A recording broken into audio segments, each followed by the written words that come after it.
හරිත ශාක හිරු එළිය ඇති විට ජලය සහ වායුගෝලීය කාබන් ඩයොක්සයිඩ් උපයෝගී කරගෙන තම පැවැත්මට අවශ්‍ය ආහාර නිපදවීම සිදු කරනවා. මෙහිදී කාබන් තිර කිරීම සිදු වෙනවා. එදිනෙදා ජීවිතයේදී අප භාවිත කරන විවිධ ද්‍රව්‍ය ශාක හරහා ලබා ගන්නවා. උදාහරණ විදිහට ආහාර, රෙදි, රබර් භාණ්ඩ, සායම් වර්ග, සුවඳ විලවුන් සහ ඉන්ධන දක්වන්නට පුළුවන්. මෙම සියලු ද්‍රව්‍යවල සංයුතිය සලකා බැලූ විට ඒවායේ සංඝටක මූලද්‍රව්‍යයක් ලෙස කාබන් අඩංගු වන බව පැහැදිලි වෙනවා ඇති. ඉහත පැහැදිලි කළ ආකාරයට ස්වාභාවිකව ප්‍රභා සංශ්ලේෂණය මගින් තිර කරන ලද කාබන් විවිධ සංයෝග ලෙස මෙම ද්‍රව්‍ය තුල අඩංගු වෙනවා. එසේම ශාක මත ඍජුව සහ වක්‍රව යැපෙන සියලු සතුන්ගෙන් ලබා ගන්නා විවිධ ආහාර, රෙදි සහ ආභරණ ආදීද කාබන් අඩංගු වෙනවා. මිනිසා විසින් කෘත්‍රිමවද කාබන් තිර කිරීම සිදු කර විවිධ ද්‍රව්‍ය නිපදවා තිබෙනවා. විවිධ ප්ලාස්ටික් වර්ග ඒ සඳහා උදාහරණ වෙනවා. මෙසේ කාබන් අඩංගු වන විවිධ කාබනික සංයෝග පිළිබඳව සහ ඒවායේ ව්‍යුත්පන්න පිළිබඳව වැඩිදුර කරුණු අපි මෙම පාඩමේදී අධ්‍යයනය කරමු. මේ වන විට මූලද්‍රව්‍ය විශාල සංඛ්‍යාවක් සොයාගෙන තිබෙනවා. ඒ අතුරින් කාබන් මූලද්‍රව්‍ය සැලකූ විට එය ආවර්තිතා වගුවේ දෙවන ආවර්තයේ 4 වන කාණ්ඩයේ පිහිටනවා. එහි පරමාණුක ක්‍රමාංකය 6ක් වෙනවා. කාබන් වල විවිධ බහුරූපී ආකාර පවතිනවා. කාබන් වල භෞතික ලක්ෂණ එහි බහුරූපී ආකාරය අනුව වෙනස් වෙනවා. කාබන් සමග සහ වෙනත් මූලද්‍රව්‍ය සමග විවිධාකාරයෙන් සංයෝජනය වී සංයෝග ඉතා විශාල ප්‍රමාණයක් නිර්මාණය වී තිබෙනවා. මේ සඳහා විවිධ හේතු තිබෙනවා. කාබන් වල සංයුජතාව 4ක් වීම සහ එය සම්පූර්ණ කරගත හැකි ආකාර රාශියක් තිබීම, කාබන් තම පරමාණු සමග සාදන ඒක, ද්විත්ව සහ ත්‍රිත්ව යන බන්ධන වර්ග 3ම ශක්තිමත් වීම, කාබන් වලට හයිඩ්‍රජන්, ඔක්සිජන් සහ නයිට්‍රජන් වැනි පරමාණු සමග ඉතා ශක්තිමත් බන්ධන සෑදිය හැකි වීම සහ කාබන් වලට තම පරමාණු සමගම ඉතා දීර්ඝ දාම සෑදීමේ හැකියාවක් තිබීම යන ඒවා එම හේතු අතරින් කිහිපයක් වෙනවා. මෙසේ කාබන් අඩංගු සංයෝගවල බහුලතාව සහ එම සංයෝග දක්වන සුවිශේෂ රසායනික ලක්ෂණ හේතු කොටගෙන රසායන විද්‍යාවේ වෙනම ශාස්ත්‍රයක් ලෙස කාබනික රසායනය අධ්‍යයනය කරනු ලබනවා. කාබන් විවිධ මූලද්‍රව්‍ය සමග සංයෝජනය වී විවිධාකාර වූ සංයෝග සාදනවා. මෙසේ කාබන් අඩංගු සංයෝග පොදුවේ කාබනික සංයෝග ලෙස හැඳින්වෙනවා. කාබනික සංයෝගවල අත්‍යවශ්‍යයෙන්ම කාබන්ද ඊට අමතරව හයිඩ්‍රජන්, ඔක්සිජන්, නයිට්‍රජන්, හැලජන, පොස්පරස් සහ සල්ෆර් වැනි මූලද්‍රව්‍යද අඩංගු වෙනවා. හොඳයි. ඒකේ කාබනික සංයෝගයක් හඳුනාගන්නේ කෙසේද කියලා අහලා තියෙනවා පළවෙනි ප්‍රශ්නෙන්. එහෙනම් කාබනික සංයෝගයක් කියලා හඳුන්වන්නේ අනිවාර්යයෙන්ම කාබන්ද ඊට අමතරව hydrogen, oxygen, nitrogen, phosphorus, sulphur, halogen. Halogen වරහන් ඇතුලේ ෆ්ලෝරින්, ක්ලෝරින්, බ්‍රෝමීන්, අයඩීන් වැනි මූලද්‍රව්‍ය අඩංගු සංයෝග තමයි අපි කාබනික සංයෝග විදියට හඳුන්වන්නේ. අනිවාර්යයෙන්ම කාබන් තියෙන්න ඕන. ඊට අමතරව hydrogen, oxygen, nitrogen, phosphorus, sulphur, halogen. හැලජන් කියන්නේ ආවර්තාවකයේ 7 වෙනි කාණ්ඩයේ මූලද්‍රව්‍ය. Fluorine, chlorine, bromine, iodine. මෙන්න මේ කෙනෙක් සම්බන්ධ වෙලා තිබ්බොත් කාබන් එක්ක අපි ඒවා හඳුන්වනවා කාබනික සංයෝග කියලා. එහෙත් කාබන් අඩංගු වන කාබන් ඩයොක්සයිඩ් සහ කාබන් මොනොක්සයිඩ් වැනි කාබන් වල oxide calcium carbonate, sodium carbonate වැනි කාබනේට සහ සෝඩියම් බයිකාබනේට්, කැල්සියම් බයිකාබනේට් වැනි බයිකාබනේට කාබනික සංයෝග ලෙස නොසලකෙන බව මතක තබා ගන්න. එතකොට කාබන් අන්තර්ගත වුණත් කාබනික සංයෝග යටතට නොගැනෙන මේ සංයෝග ටික වෙනම සටහන් කරගන්න. ඒ තමයි කාබනේට්. ඊළඟට කාබන් වල ඔක්සයිඩ් විදිහට carbon dioxide CO2, carbon monoxide CO, ඊළඟට කාබනේට් ඕනෑම කාබනේටයක් කැල්සියම් කාබනේට්, සෝඩියම් කාබනේට්, ඊළඟට bicarbonate, sodium bicarbonate, calcium bicarbonate මේවල කාබන් තිබ්බට කාබනික සංයෝග වෙන්නේ නැහැ කියන එක මතක තියාගන්න ඕන. වෙනම සටහන් කරගන්න ඕන එක. එදිනෙදා ජීවිතයේ භාවිතය සඳහා අපට අවශ්‍ය වන විවිධ ද්‍රව්‍ය ශාක වලින් ලබා ගන්නා බව ඔබ දන්නවා. ඉන්ධන එසේ ලබා ගන්නා එක් ද්‍රව්‍යයක්. විවිධ ඉන්ධන වර්ග තිබෙනවා. දර, ජීව වායුව සහ බොරතෙල් භාගික ආසවණයට ලක් කිරීමෙන් ලබා ගන්නා පෙට්‍රෝලියම් ඉන්ධන වන LP වායුව, පෙට්‍රල්, භූමි තෙල්, ඩීසල් සහ ඉටි ඉන්ධන සඳහා උදාහරණ ලෙස දක්වන්නට පුළුවන්. මෙම ඉන්ධන අතුරින් ඉටි තෝරාගෙන එහි කාබන් සහ හයිඩ්‍රජන අඩංගු බව පරීක්ෂණයක් ඇසුරින් පැහැදිලි කර ගනිමු. ඒ සඳහා අවශ්‍ය ද්‍රව්‍ය ලෙස ඉටි පන්දමක්, සම්බන්ධක නල, බීකරයක්, අයිස් කැට, චූෂකයක්, හුණු දියර, නිර්ජලීය කොපර් සල්ෆේට් කැට, යු හැඩති නලයක්, පොලීලයක් සහ ඇබ තුනක් සපයා ගන්න.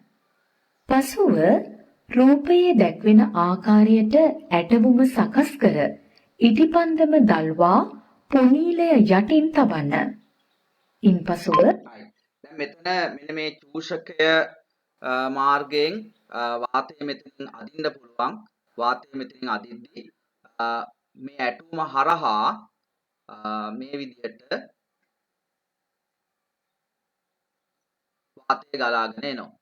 එතකොට ඒ එද්දී මෙන්න මෙතන දාලා තියෙනවා නිර්ජලීය කොප සල්ෆේට්. ඒක සුදු පාටයි. නිර්ජලීය කොප සල්ෆේට් භාවිතා කරන්නේ ජලය හඳුනා ගැනීම සඳහා. ඊළඟ මෙතන දාලා තියෙනවා හුණු දියර අවර්ණයි. හුණු දියර භාවිතා කරනවා කාබන් ඩයොක්සයිඩ් වායුව හඳුනා ගැනීම සඳහා. එතකොට මේ ඇටෝමේ චූෂකයේ මාර්ගයෙන් මෙතනින් වාතය අදිද්දී ඉටිපන්දමෙන් දහණයෙන් පිටවන ඵල අඛණ්ඩව මේ ආකාරයට ඇටෝම හරහා ගමන් කරනවා.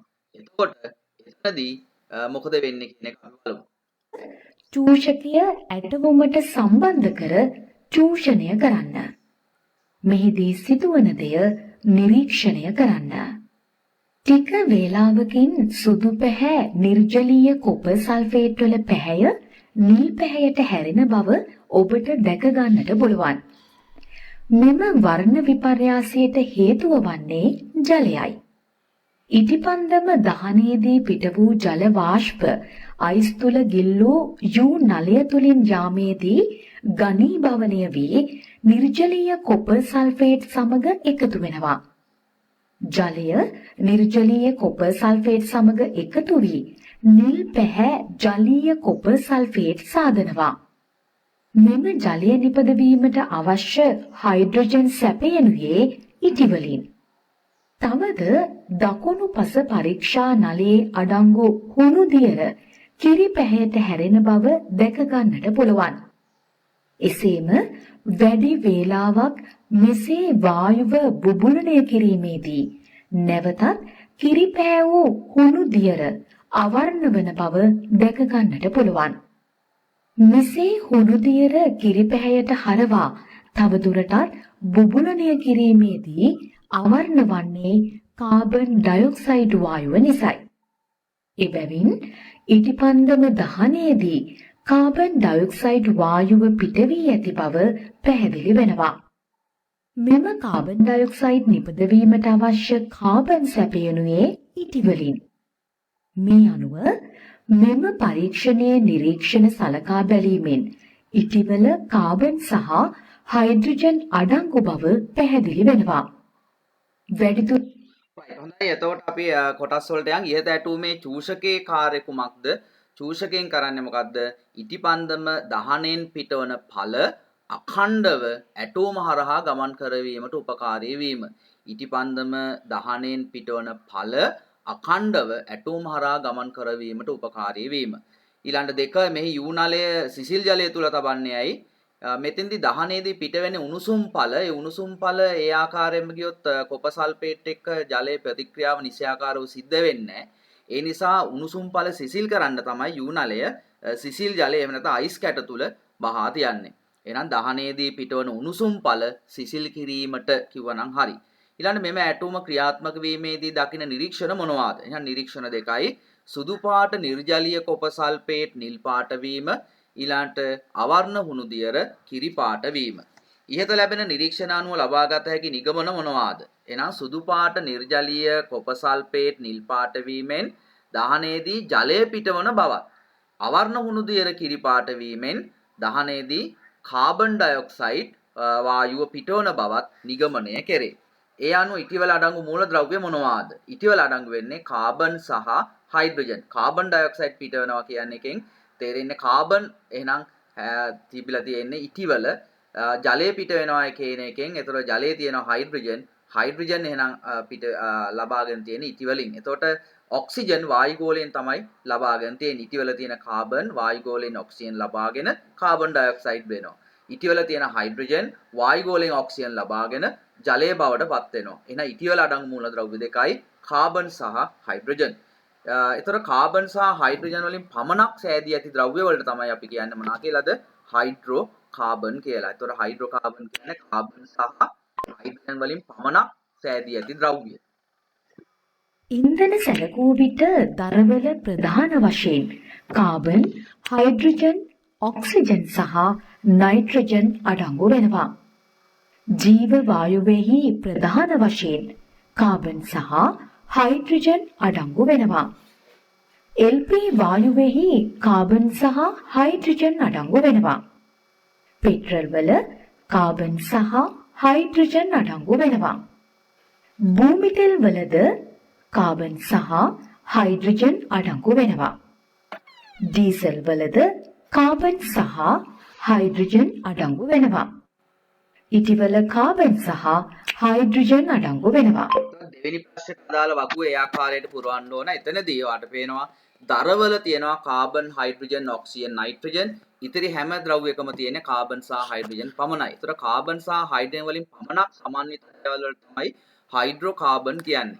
ඒතකොට දර කියන්නේ හයිඩ්‍රෝකාබනයක් නෙමෙයි. හේතුව කාබන් සහ හයිඩ්‍රජන් විතරක් නෙමෙයිනේ. තව ඔක්සිජන් සහ නයිට්‍රජන් කියන මූලද්‍රව්‍ය දෙකක් තියෙන නිසා දර කියන්නේ හයිඩ්‍රෝකාබනයක් නෙමෙයි.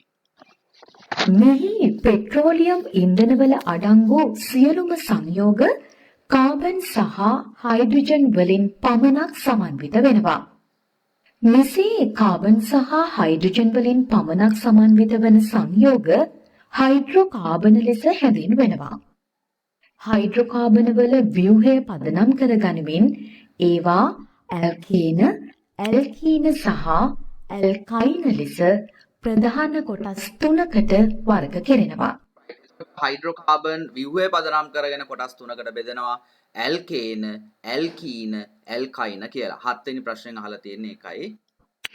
ඇල්කේන පිළිබඳ කාබන් පරමාණු අතර තනි බන්ධන පමණක් නොයසේනම් ඒක බන්ධන පමණක් පවතින හයිඩ්‍රෝකාබන ඇල්කේන ලෙස හැඳින්වෙනවා.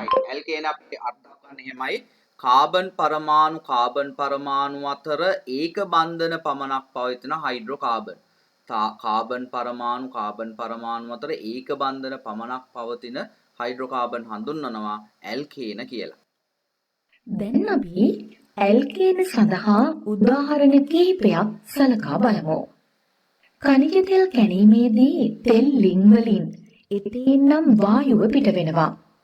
එය හයිඩ්‍රෝකාබනයක් වන අතර එහි අණුක සූත්‍රය C2H6ක් වෙනවා. ඒට අදාළ ව්‍යුහ සූත්‍රය මෙසේ දක්වන්නට පුළුවන්. ඒ අනුව මෙහි කාබන් පරමාණු අතර තනි බන්ධන පමණක් පවතින බව පැහැදිලි වෙනවා. LP ගෑස් වල ප්‍රධාන වශයෙන් ප්‍රොපේන් සහ බියුටේන් යන ඇල්කේන අඩංගු වෙනවා. මේවාද හයිඩ්‍රෝකාබන වෙනවා. ප්‍රොපේන් වල අණුක සූත්‍රය C3H8ක් වෙනවා. ඒට අදාළ ව්‍යුහ සූත්‍රය මෙසේ දක්වන්නට පුළුවන්. මෙහිද කාබන් පරමාණු අතර තනි බන්ධන පමණක් පවතින බව පැහැදිලි වෙනවා. බියුටේන් වල අණුක සූත්‍රය C4H10ක් වෙනවා. මේකේ විව සූත්‍රය ලියද්දී ඇල්කේන වල ඇතුළු ඔය හයිඩ්‍රෝකාබන් වල විව සූත්‍රයේදී ඉස්සලා මේ කාබන් පරමාණු ගන්න එක පෙළට ලියා ගන්න. දැන් මෙතන නම් කාබන් බියුටේන් වල ලියද්දී කාබන් පරමාණු හතර එක පෙළට මෙහෙම ලියා ගන්න ඕන. ලියාගෙන කාබන්ගේ සංයුක්තාවය 4යිනේ. ඒතකොට කාබන් වටේ බන්ධන 4ක් සෙට් වෙන විදිහට හයිඩ්‍රජන් පරමාණු සම්බන්ධ කරන්නයි තියෙන්නේ. එතකොට දැන් මෙතන බලන්න ප්‍රොපේන් වල මේ කාබන් මෙහෙම තුන්දෙනා සම්බන්ධ කරාට පස්සේ එක බන්ධනයක් තියෙනවා. තව බන්ධන 3ක් ඕනේ 4ක් සම්පූර්ණ වෙන්න. ඒක තමයි හයිඩ්‍රජන් පරමාණු 3ක් සම්බන්ධ කරන්නේ. ඒතකොට මේ කාබන්ට බලන්න බන්ධන දෙකක් තියෙනවා. රයිට්. ඒතකොට තව දෙකක් බන්ධන ඕනේ. ඒ දෙකට හරියන් තමයි හයිඩ්‍රජන් සම්බන්ධ වෙන්නේ. ඒ ආකාරය. දැන් මේ කාබන්ට එක බන්ධනයක් තියෙනවා. තව බන්ධන 3ක් ඕන. ඒකට හරියන්න හයිඩ්‍රජන් සම්බන්ධ කරන්න. ඒ විදිහට ව්‍යුහය නිර්මාණය කරන්න පුළුවන්. බලන්න බියුටේන් වල ව්‍යුහය හරිද කියලා.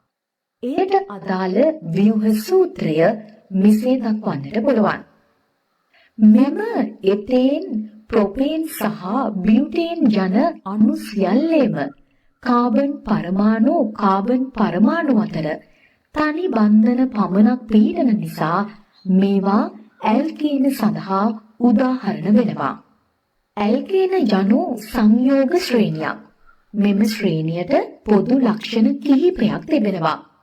ඉන් එක් ලක්ෂණයක් වන්නේ එම ශ්‍රේණියේ සංයෝග සියල්ල පොදු සූත්‍රයකින් නිරූපණය කළ හැකි වීමයි.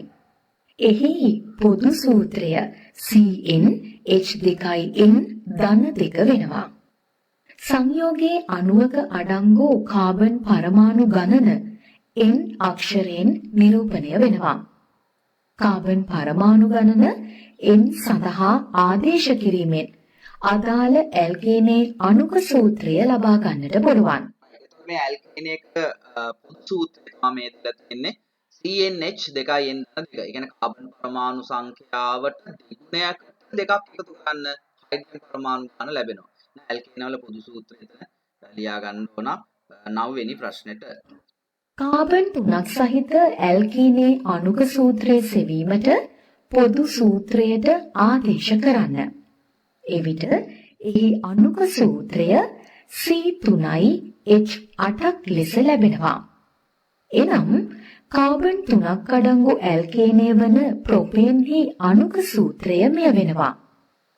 කාබන් 6ක් අඩංගු ඇල්කීනේ අණුක සූත්‍රය සෙවීමට එය පොදු සූත්‍රයට ආදේශ කරන්න. එවිට එහි අණුක සූත්‍රය C6H14ක් ලෙස ලැබෙනවා. එනම් කාබන් 6ක් අඩංගු හෙක්සේන්හි අණුක සූත්‍රය මෙය වෙනවා. කාබන් 8ක් අඩංගු ඇල්කීනේ අණුක සූත්‍රය සෙවීමට එය පොදු සූත්‍රයට ආදේශ කරන්න. එවිට එහි අණුක සූත්‍රය C8H18ක් ලෙස ලැබෙනවා.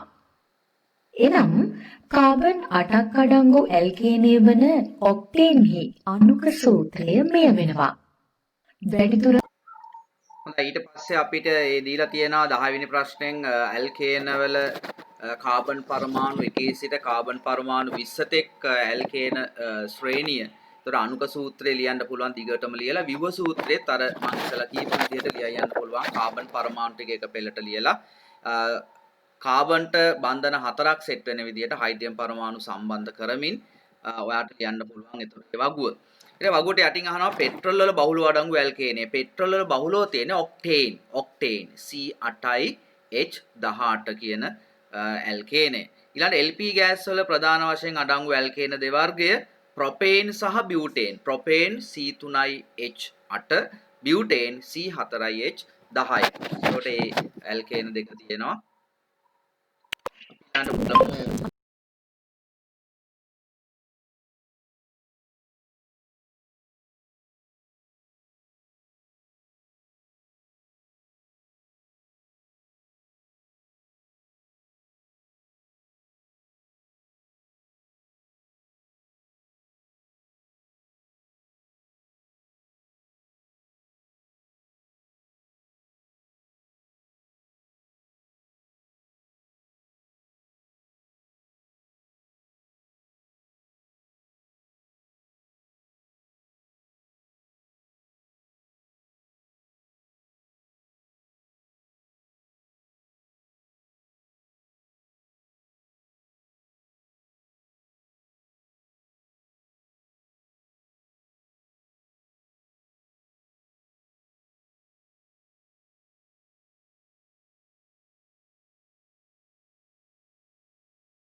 දැන් අපි කාබන් පරමාණු ගණන 1 සිට 8 දක්වා වන ඇල්කේනවල අණුක සූත්‍ර සහ ව්‍යුහ සූත්‍ර අධ්‍යයනය කරමු. කාබන් පරමාණු ගණන 1ක් වන මෙතේන්හි අණුක සූත්‍රය CH4ක් වෙනවා. එහි ව්‍යුහ සූත්‍රය මෙසේ නිරූපණය කරන්නට පුළුවන්. කාබන් පරමාණු ගණන 2ක් වන එතෙන්හි අණුක සූත්‍රය C2H6ක් වෙනවා. එහි ව්‍යුහ සූත්‍රය මෙසේ නිරූපණය කරන්නට පුළුවන්. කාබන් පරමාණු ගණන 3ක් වන ප්‍රොපේන්හි අණුක සූත්‍රය C3H8ක් වෙනවා. එහි ව්‍යුහ සූත්‍රය මෙසේ නිරූපණය කරන්නට පුළුවන්. කාබන් පරමාණු ගණන 4ක් වන බියුටේන්හි අණුක සූත්‍රය C4H10ක් වෙනවා. එහි ව්‍යුහ සූත්‍රය මෙසේ නිරූපණය කරන්නට පුළුවන්. කාබන් පරමාණු ගණන 5ක් වන පෙන්ටේන්හි අණුක සූත්‍රය C5H12ක් වෙනවා. එහි ව්‍යුහ සූත්‍රය මෙසේ නිරූපණය කරන්නට පුළුවන්. කාබන් පරමාණු ගණන 6ක් වන හෙක්සේන්හි අණුක සූත්‍රය C6H14ක් වෙනවා. එහි ව්‍යුහ සූත්‍රය මෙසේ නිරූපණය කරන්නට පුළුවන්. කාබන් පරමාණු ගණන 7ක් වන හෙප්ටේන්හි අණුක සූත්‍රය C7H16ක් වෙනවා. එහි ව්‍යුහ සූත්‍රය මෙසේ නිරූපණය කරන්නට පුළුවන්. කාබන් පරමාණු ගණන 8ක් වන ඔක්ටේන්හි අණුක සූත්‍රය C8H18ක් වෙනවා. එහි ව්‍යුහ සූත්‍රය මෙසේ නිරූපණය කරන්නට පුළුවන්. බියුටේන් සහ පෙන්ටේන්හි ව්‍යුහ සූත්‍ර හොඳින් නිරීක්ෂණය කරන්න. එම ව්‍යුහ සූත්‍ර මෙහි දැක්වෙන ආකාරයට හැර වෙනත් ආකාරවලට ලිවීමට හැකිදැයි බලන්න.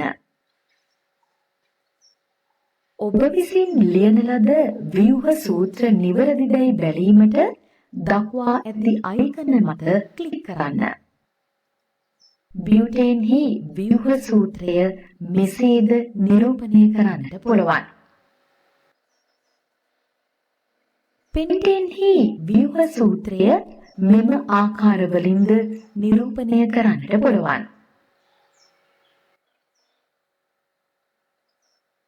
හයිඩ්‍රෝකාබන වර්ග 3ක් ඇති බවත් කාබන් පරමාණු අතර ඒක බන්ධන පමණක් ඇති හයිඩ්‍රෝකාබන ඇල්කීන වන බවත් දැනටමත් ඔබ දන්නවා. ඇල්කීන යනු මොනවාදැයි දැන් අපි සොයා බලමු. කාබන් පරමාණු අතර ද්විත්ව බන්ධන පවතින හයිඩ්‍රෝකාබන තිබෙනවා. මෙසේ කාබන් පරමාණු අතර ද්විත්ව බන්ධන එකක් හෝ වැඩි ගණනක් හෝ පවතින හයිඩ්‍රෝකාබන ඇල්කීන ලෙස හැඳින්වෙනවා. සරල හොඳයි. එතකොට ඇල්කීනයක් කියන්නේ මොකක්ද කියලා ඊළඟට අහලා තියෙන. ඇල්කීනයක් කියලා කියන්නේ කාබන් පරමාණු අතර ද්විත්ව බන්ධන එකක් හෝ වැඩි ගණනක් පවතින හයිඩ්‍රෝකාබන් වලට. එම ඇල්කීනය එතීන් වන අතර එහි අණුක සූත්‍රය C2H4ක් වෙනවා. එහි ව්‍යුහ සූත්‍රය මෙසේ නිරූපණය කරන්නට පුළුවන්. ඇල්කේන මෙන්ම ඇල්කීනද පොදු සූත්‍රයකින් නිරූපණය කරන්නට පුළුවන්. එය CnH2n ලෙස දක්වනවා. නමුත් මෙම පොදු සූත්‍රය නිවැරදි වන්නේ කාබන් ද්විත්ව බන්ධන එකක් පමණක් තිබෙන ඇල්කීන සඳහා පමණයි. ඇල්කීනයක සූත්‍රය ලියන්න කියලා තියෙනවා. එතකොට මේක තමයි පොදු සූත්‍රය CnH2n. මේක හැබැයි සාධාරණ වෙන්නේ ද්විත්ව බන්ධන එකක් තියෙන ඇල්කීන සඳහා පමණයි.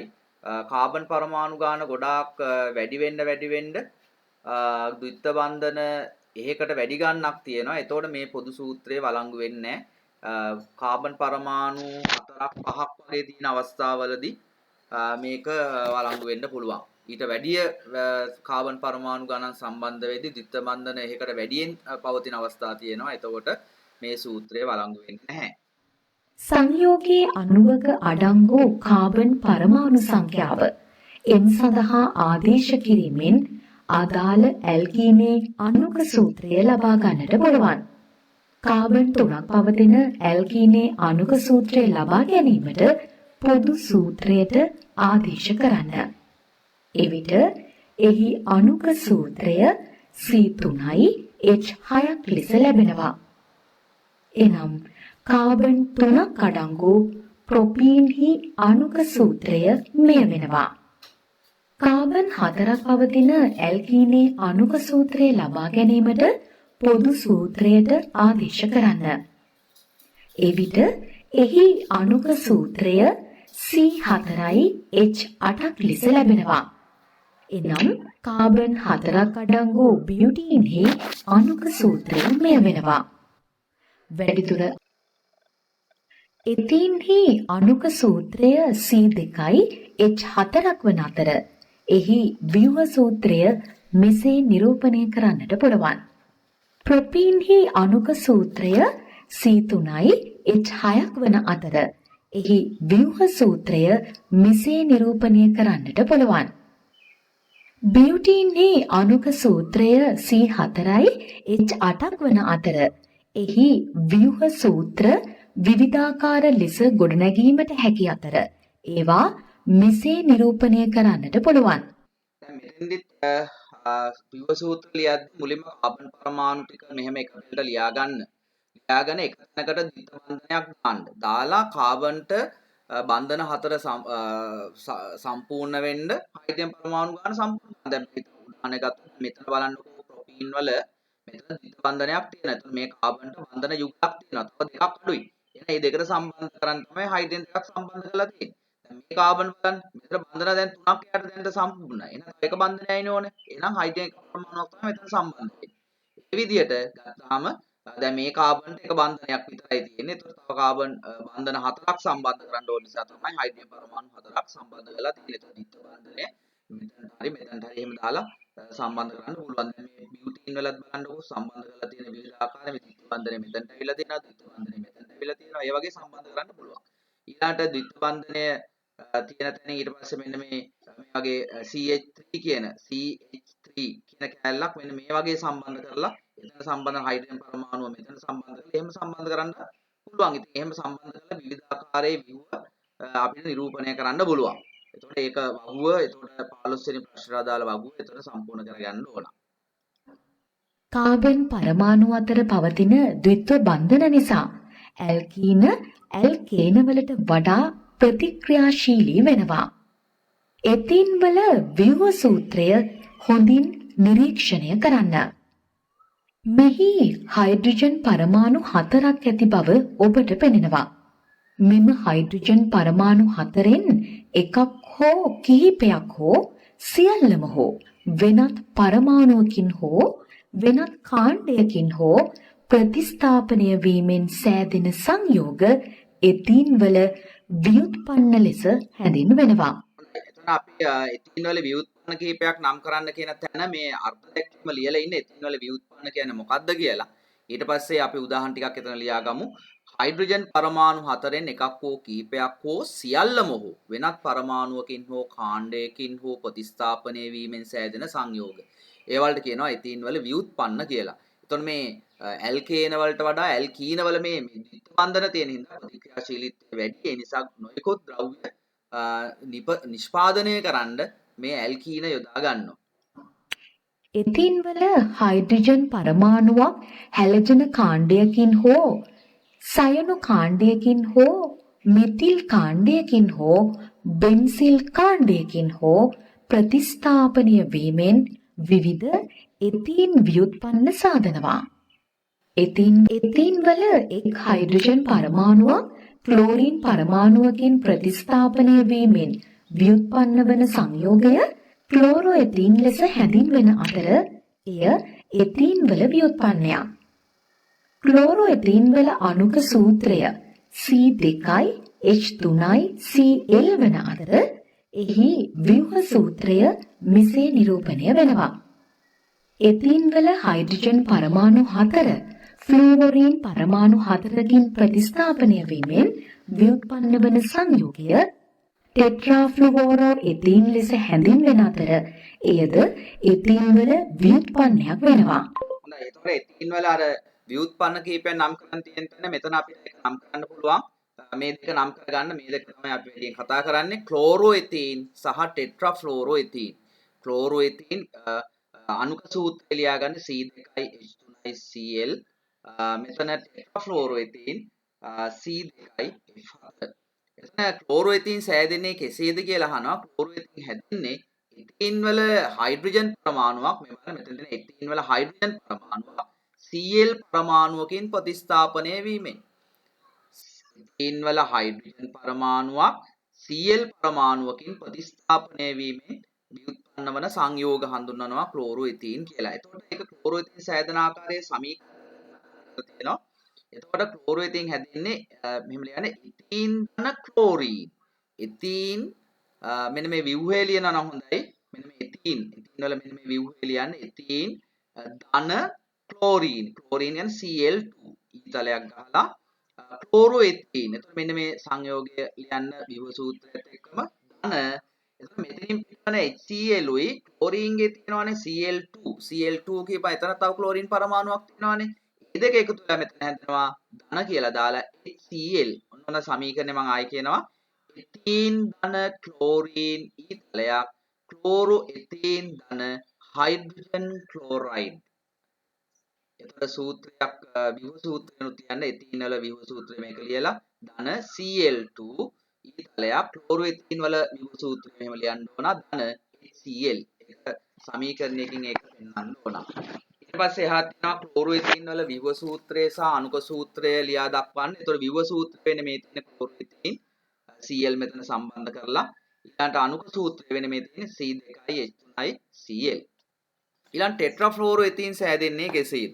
ඊළඟ ටෙට්‍රාෆ්ලෝරෝඑතීන් සෑදෙන්නේ එතීන් වල හයිඩ්‍රජන් පරමාණු 4 ෆ්ලෝරීන් පරමාණු 4කින් ප්‍රතිස්ථාපනය වීමෙන් ව්‍යුත්පන්න වන සංයෝගය හඳුන්වනවා ක්ලෝරෝඑතීන් කියලා.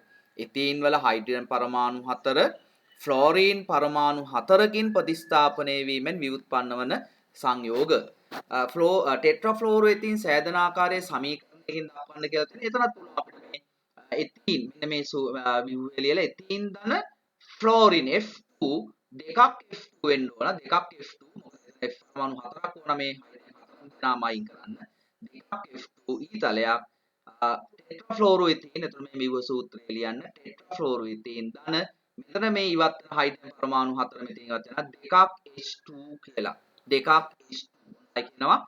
එතීන් ධන මෙන්න මේ එතීන් වල ව්‍යුහ සූත්‍රය එතීන් ධන ෆ්ලෝරීන් F2 දෙකක් F2 ඊතලයක් ටෙට්‍රාෆ්ලෝරෝඑතීන් මේ ව්‍යුහය ලියන්න. ඊට පස්සේ ධන දෙකක් H2.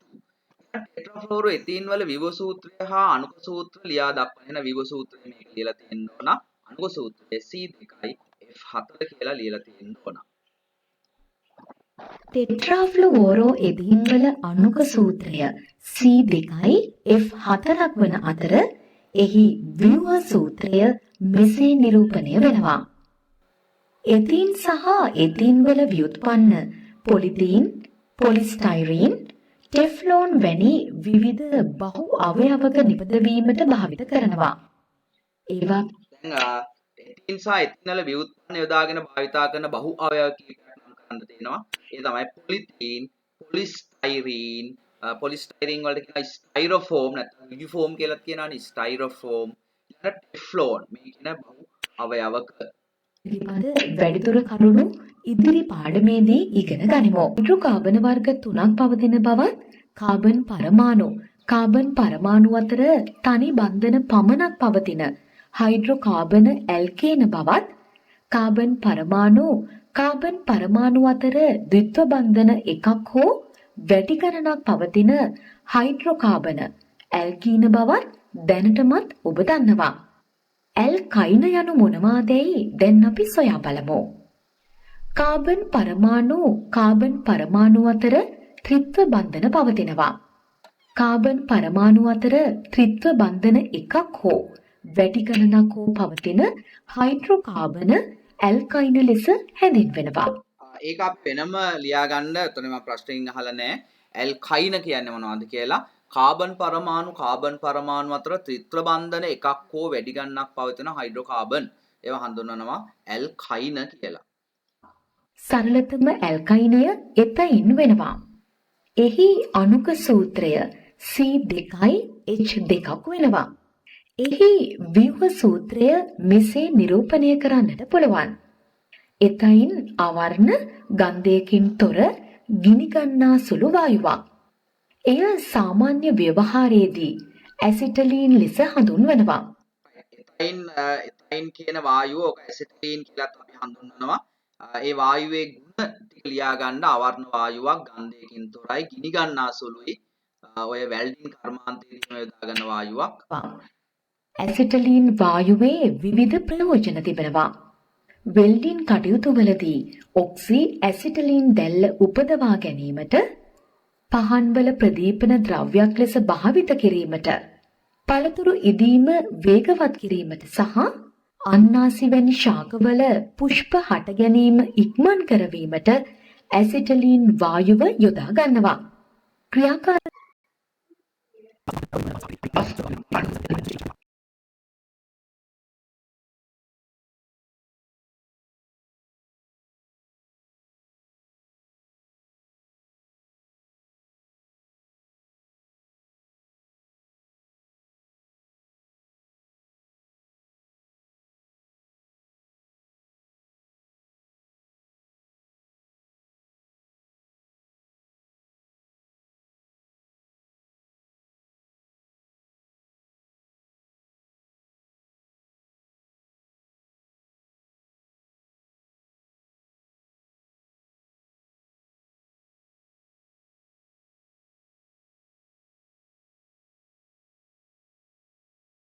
කුඩා අණු රාශියක් එකිනෙක සමග සම්බන්ධ වී සෑදෙන විශාල අණු බහු අවයවක ලෙස හැඳින්වෙනවා.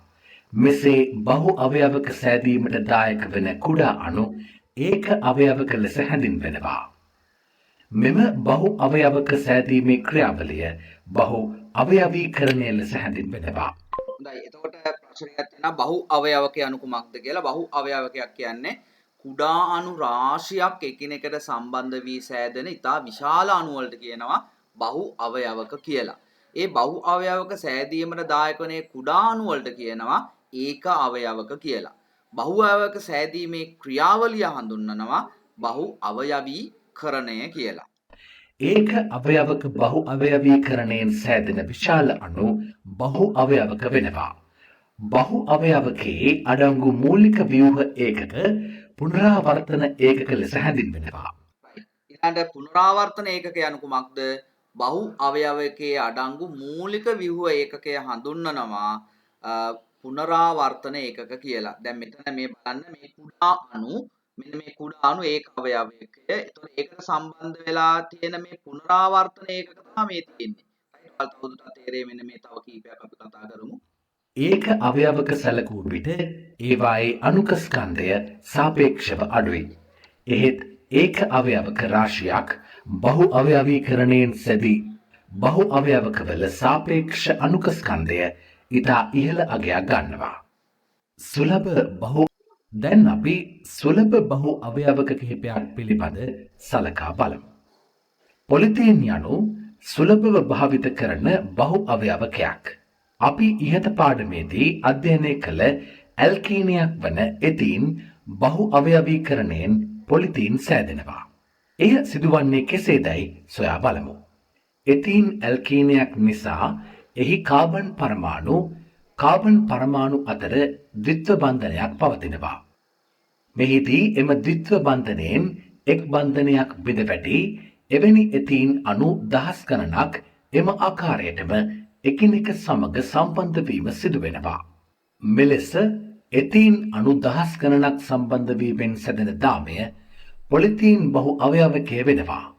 මෙහි එතීන් අණුව ඒක අවයවකය වෙනවා.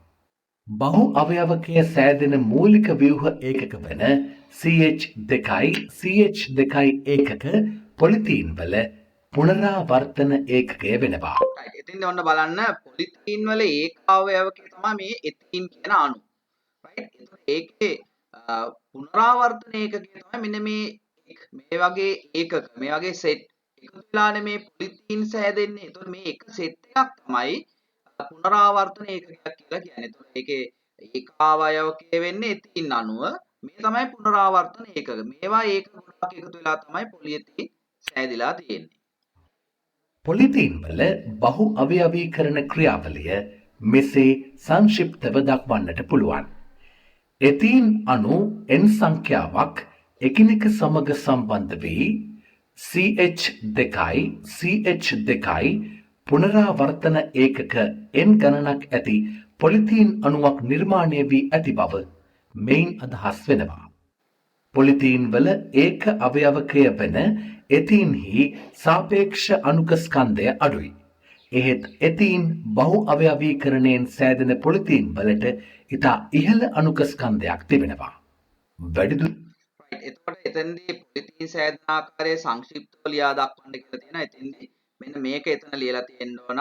එතීන් අණු n සංඛ්‍යාවක් ඒක ගණන් කරන්න බැරි විශාල සංඛ්‍යාවක්. එතීන් අණු n සංඛ්‍යාවක් එකතු වෙලා තමයි පොලිතීන් සෑදෙන්නේ. එතකොට පොලිතීන් වල අපි සූත්‍රය ලියද්දී පුනරාවර්තන ඒකකෙන් ගන්න. එතකොට මේ වගේ පුනරාවර්තන ඒකකෙන් ගන්න එක කියන්න බෑ. එච්චර විශාල සංඛ්‍යාවක්.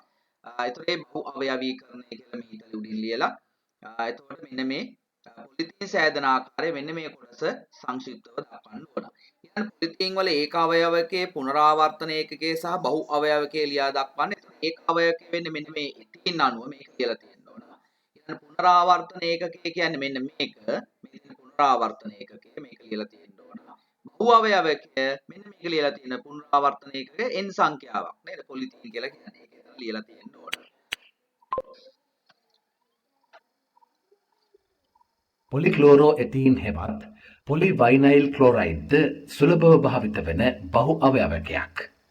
පොලිවයිනයිල් ක්ලෝරයිඩ් වල බහු අවයවීකරණ ක්‍රියාවලිය පිළිබඳ දැන් අපි සොයා බලමු. එතීන් වල එක් හයිඩ්‍රජන් පරමාණුවක් ක්ලෝරීන් මගින් විස්ථාපනය වීමෙන් ක්ලෝරෝ එතීන් සෑදෙන බව ඔබ දන්නවා. මෙම ක්ලෝරෝ එතීන් වල ද්විත්ව බන්ධනය බිඳ වැටී එවැනි ක්ලෝරෝ එතීන් අණු දහස් ගණනක් එම ආකාරයටම එකිනෙක සමග සම්බන්ධ වීම සිදු වෙනවා.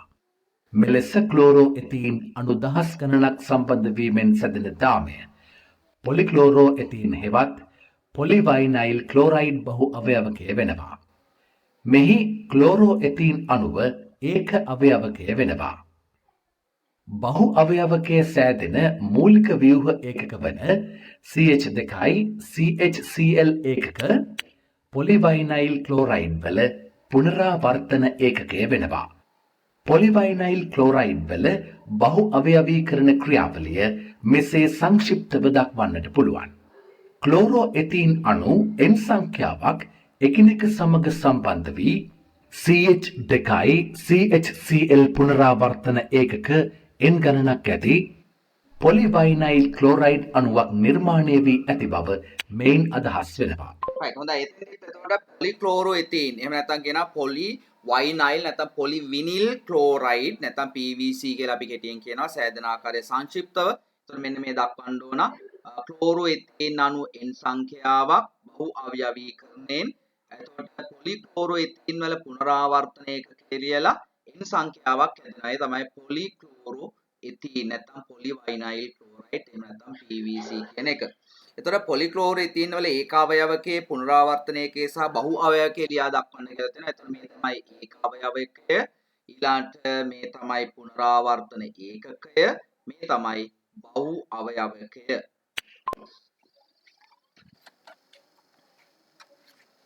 පොලිටෙට්‍රා ෆ්ලුරෝඑතීන් හෙවත් ටෙෆ්ලොන්ද සුලභව භාවිත වන බහු අවයවකයක්. පොලිටෙට්‍රා ෆ්ලෝරෝඑතීන්හි බහු අවයවීකරණ ක්‍රියාවලිය පිළිබඳ දැන් අපි සොයා බලමු. එතීන් වල හයිඩ්‍රජන් පරමාණු හතරම ෆ්ලෝරීන් වලින් විස්ථාපනය වීමෙන් ටෙට්‍රා ෆ්ලෝරෝඑතීන් සෑදෙන බව ඔබ දන්නවා.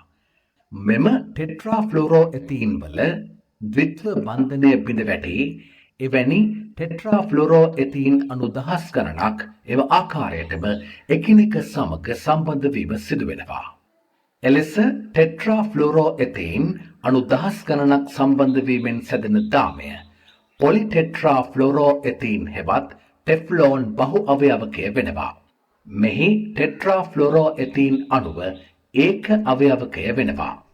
බහු අවයවකය සෑදෙන මූලික ව්‍යුහ ඒකක වන CF2 CF2 ඒකක පොලිටෙට්‍රාෆ්ලෝරෝ එතීන් වල පුනරාවර්තන ඒකකය වෙනවා. පොලිටෙට්‍රාෆ්ලෝරෝ එතීන් වල බහු අවයවීකරණ ක්‍රියාවලිය මෙසේ සංක්ෂිප්තව දක්වන්නට පුළුවන්. ටෙට්‍රාෆ්ලෝරෝ එතීන් අණු N සංඛ්‍යාවක් එකිනෙක සමග සම්බන්ධ වී CF2 පුනරාවර්තන ඒකක N ගණනක් ඇති පොලිටෙට්‍රාෆ්ලෝරෝ එතීන් අණුවක් නිර්මාණය වී ඇති බව මෙයින් අදහස් වෙනවා.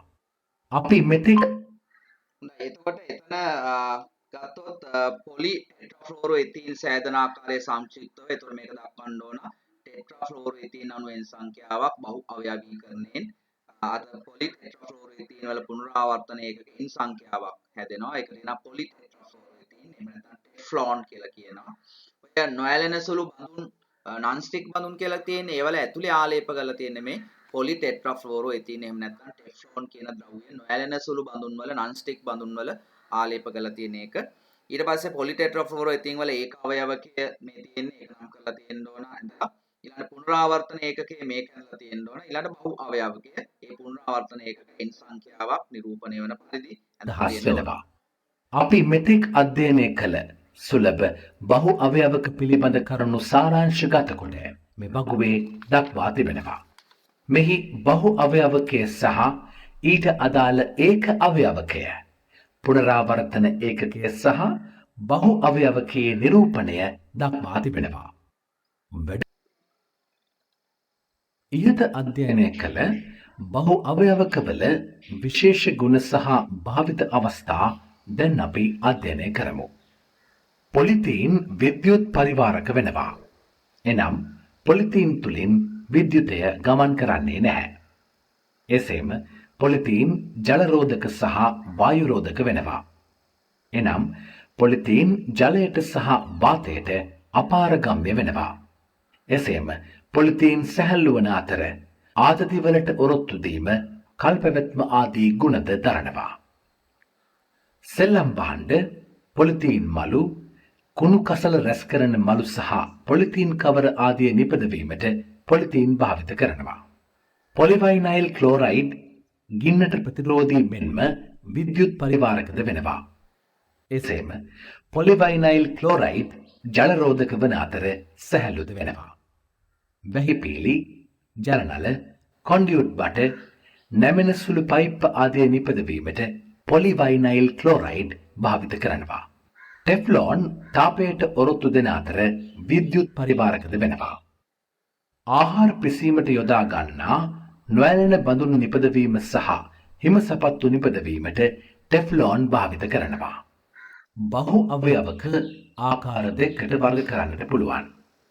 එනම් සම්භාවය මත පදනම්ව වර්ග කිරීම සහ ව්‍යුහය මත පදනම්ව වර්ග කිරීම යන ආකාර දෙකයි.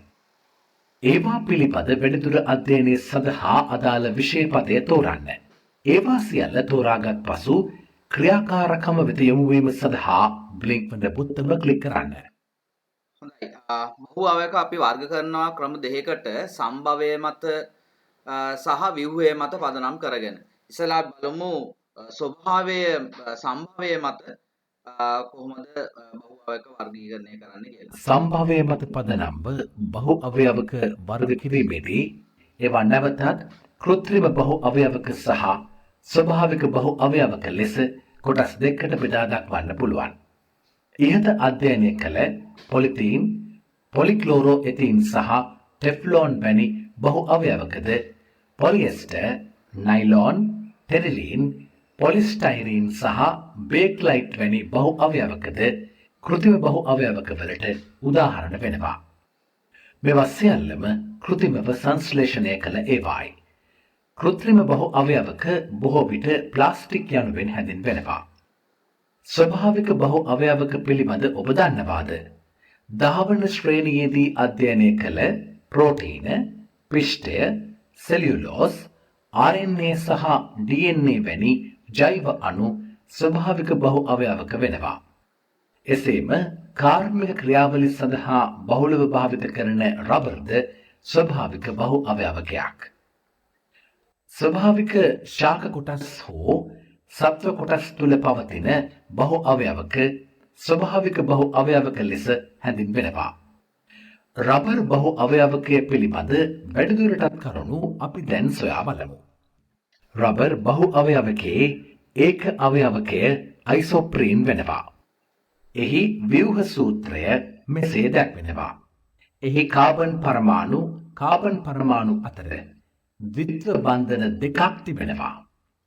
එතකොට මෙතන අයිසෝප්‍රීන් එක රබර් වල ඒකාවයකයේ නම් කරේ විභව සූත්‍රය ලියා දක්වන්න කියලා තියෙන්නේ.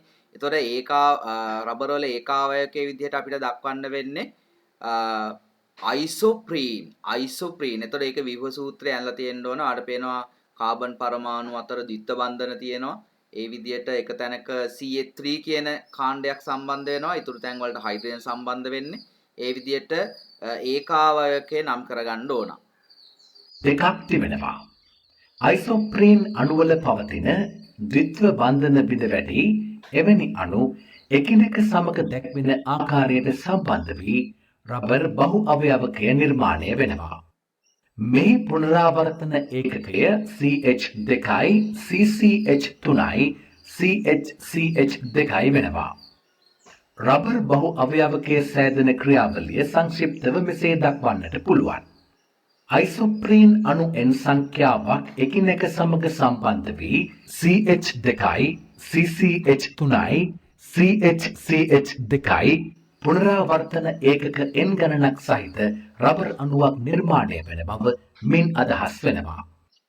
රබර් හෙවත් පොලි අයිසෝප්‍රීන් සෑදන ආකාරය සංක්ෂිප්තව දක්වන්න කියලා තියෙන තැන මේක ලියලා තියෙන්න ඕන. මෙන්න මේ අයිසෝප්‍රීන් අණු N සංඛ්‍යාවක් බහු අවයවීකරණය වෙලා මේ අයිසෝප්‍රීන් වල පුනරාවර්තන ඒකක N සංඛ්‍යාවක් හැදෙනවා. මේක එතන ලියලා තියෙන්න ඕන. එතකොට ඊළඟ ව්‍යුහය පදනම් කරගෙන කොහොමද බහුවයක වර්ගීකරණය කියන එක අපි දැන් ඊළඟට බලමු. ව්‍යුහය අණුව බහු අවයවක කොටස් තුනකට වර්ග කරන්නට පුළුවන්. එනම් රේඛීය බහු අවයවක, ශාකදාම සහිත බහු අවයවක සහ හරස්දාම සහිත බහු අවයවක ලෙසයි. රේඛීය බහු අවයවක වල දාමය රේඛීය දාමයක් වෙනවා. අපි ඉහත ඉගෙනගත් පොලිතීන්, පොලික්ලෝරෝඑතීන්, ටෙෆ්ලෝන් සහ රබර් වැනි බහු අවයවක රේඛීය දාම සහිත ඒවායි. එතකොට එතන රේඛීය බහු අවයවක රූපයක් අඳින්න කියලා තියෙන තැන ඔන්න ඔය වගේක් අඳින්න. උදාහරණ විදිහට ලියලා දාන්න රේඛීය බහු අවයවක වලට උදාහරණ විදිහට පොලිතීන්, පොලික්ලෝරෝඑතීන්, ටෙෆ්ලෝන්, රබර් ඒ ඔක්කොම රේඛීය බහු අවයවක විදිහට අපි සලකනවා. ඊට අමතරව ඔතන තව ගන්න පුළුවන් ඉහළ ඝනත්වයක් ඇති පොලිතීන් අර HDPE කියලා HDPE high density polyethylene කියලා ඔය සමහරට ගහලා තියෙනවා සමහර භාජනවල පතුලේ එහෙම. එතකොට ඒවා රේඛීය බහු අවයවක විදිහටයි අපි සලකන්නේ. ඉහළ ඝනත්ව ඇති පොලිතීන් කියන එක. එතකොට ගොඩක් ඒවා රේඛීය බහු අවයවක විදිහට තියෙන්නේ. මෙන්න මේ උදාහරණ හොඳට මතක තියාගන්න.